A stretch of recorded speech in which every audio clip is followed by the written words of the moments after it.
Meredith. Joe, did CC come to you in Baltimore? And if so, when did he come to you? What did he say? Yes. Yesterday he came to us before the game and talked about that he felt that he needed help.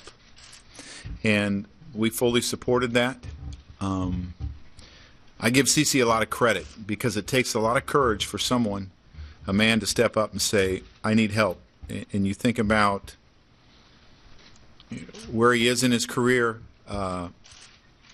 obviously the coverage that is going to take place, but I give him, like I said, a lot of courage. He's got a lot of courage to step up when he did because he knew that his family and his children were first. And when he came in yesterday, I was no longer a manager.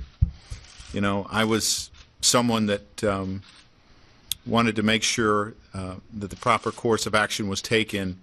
And, you know, CC has been a warrior here. You think about 2009, 10, 11, 12, when we were having all that success. He was the guy leading us. He was the guy that was extremely competitive. Give me the ball on 3 days rest. I'll do whatever it takes to win. And he always showed courage then, and he always showed an inner strength. And I'm probably more proud of the inner strength that he showed yesterday than any day that I've had him as a manager. And he did the right thing. Who else? Right here on the middle aisle. Wait for the microphone, please. Sorry. If you don't mind if I change the subject, some thoughts about Dallas Keuchel and what you've seen of him this year and what you think of him. He's really good. That's the bottom line. You know, obviously over the next month or so, or whenever it comes out, either he or David Price are going to be Cy Young. That's how good he is. So he presents a challenge for us. He has pitched very well against us, and got to play the game tomorrow. Also on your right, Jack. Joe, in your conversation with CC yesterday, did he relate to you an incident or a series of incidents that led him to come to you with the admission that he made? No. When he came in yesterday, he said he needed help. And from that point, we moved on. You know, I really believe that we have a wonderful clubhouse in there that does a really good job of supporting each other, policing each other, taking care of each other.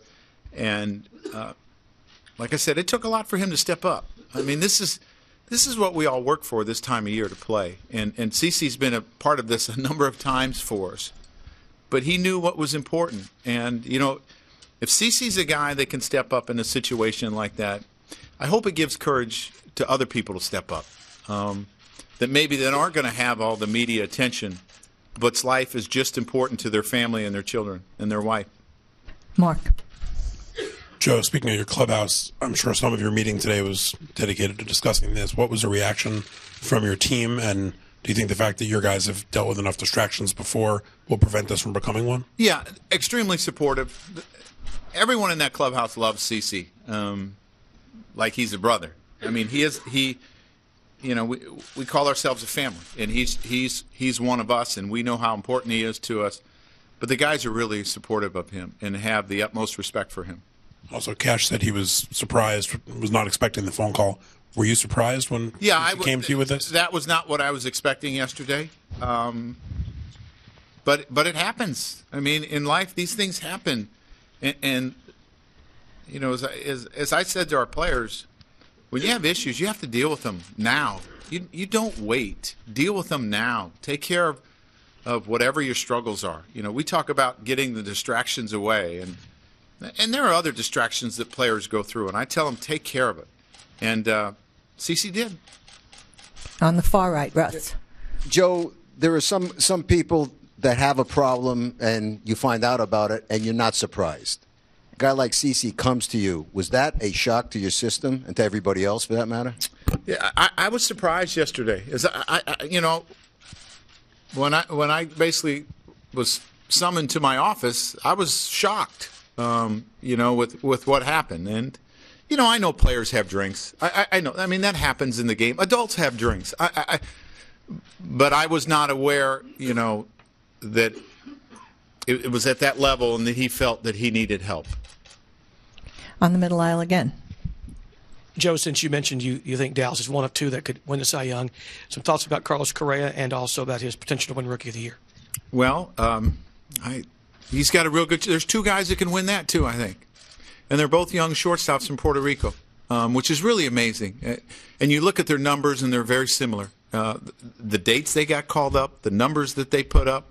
But I think when you look at Carlos, I think we're all somewhat, surprised sometimes how good a player can be at such a young age. When you see so many players, they work so hard, and I'm not saying Carlos worked extremely hard, but it's 25, maybe 26. This kid's should be in college, and he's playing at an extremely high level, hitting third in a team that's going to the playoffs.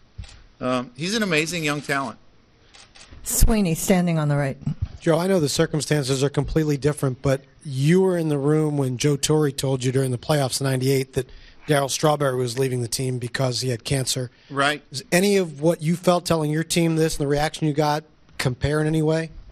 Oh, yeah. I mean, it's similar in a sense. I think the support and the love for the teammate is very similar, and the respect for the teammate is very similar. And I asked our guys to pray for CC. I mean, I think that's what you do for him and his family during this difficult time.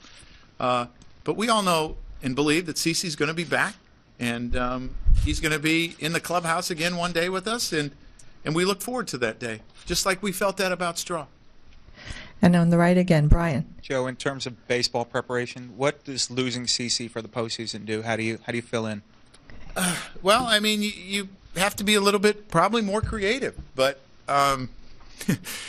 it's something I've gotten a lot of practice over the 3 years of being extremely creative, and we've had to do it during the course of this season with the rotation of the relievers, the shuttle between Scranton, the starters that we've had to replace at different times, starters going down, someone stepping in. So we have to be creative a little bit, but we'll do that.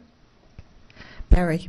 Just following that up, pragmatically, how do you set up the game tomorrow now and behind Tanaka? And have you got a roster yet that you can fill in gaps? Yeah, our roster doesn't have to be announced till 10 o'clock in the morning, but the whole idea in playing a game tomorrow is getting one more run than they do. That's the whole idea. I know. Okay, Chad. Joe, did CC come to you with this plan in place, or was he coming to you saying, I have this problem, I need help? Or did he come to you having already decided, just basically telling you, I'm going into a rehab facility? The first thing he said is, I need help, all right? And I think in his mind, he thought that that's what he was going to do. And as we talked through it, we believed it was the right thing, and he was making the right decision. So I don't really know how to explain it, except the first thing he says is, I need help. So, and then it went forward. Okay, we're going to go standing way in the back on the right. Bill? Joe, emotionally for the team, will this almost be like a win-one for CC type thing, and do you think? I think that's probable. I do. Because those guys in the room know what CC has meant to this club and this organization over the years, and how important he is inside that clubhouse, and how he's a fun-loving guy that just loves to compete. So I think that will be part of it, yes.